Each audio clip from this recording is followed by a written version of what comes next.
अस्सलाम वालेकुम।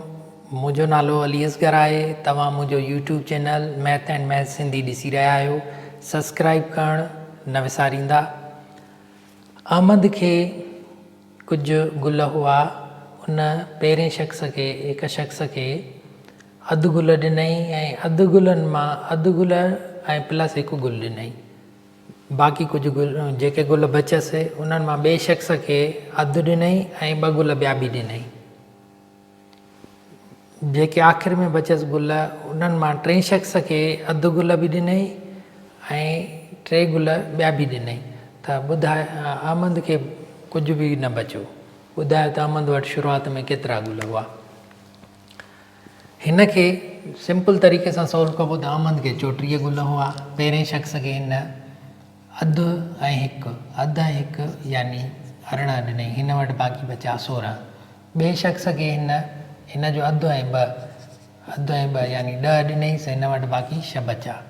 टे खे हिन गुल ॾिना, हिन जो अधु ऐं प्लस 3 ॿिया बि ॾिनई। 6 ई ॾिनईसि गुल। हिन वटि कुझु बि न बचा।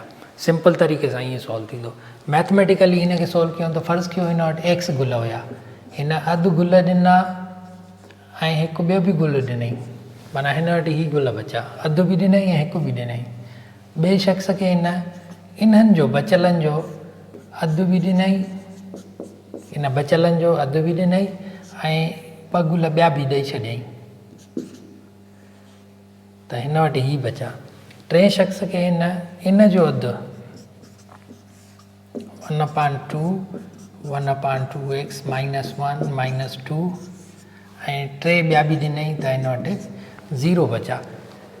हिन खे इक्वेशन खे सॉल्व कयूं त असांखे x जो वैल्यू ख़बर पइजी वेंदो। ही माइनस आहे, हेॾे प्लस थी वेंदो। ही डिवाइड आहे, हेॾे मल्टीप्लाई थी वेंदो।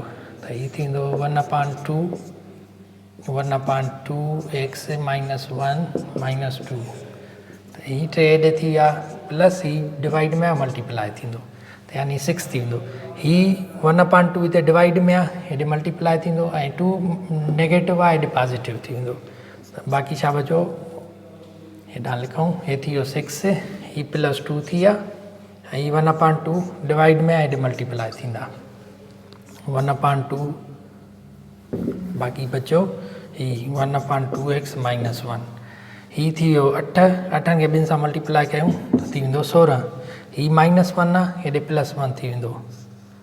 1/2x +1। ही 2 हेॾे मल्टीप्लाई थींदो। ही थी विया 17। 16 1 17। ही 2 डिवाइड में हेॾे मल्टीप्लाई थींदो। त x जो आंसर थी वियो 34।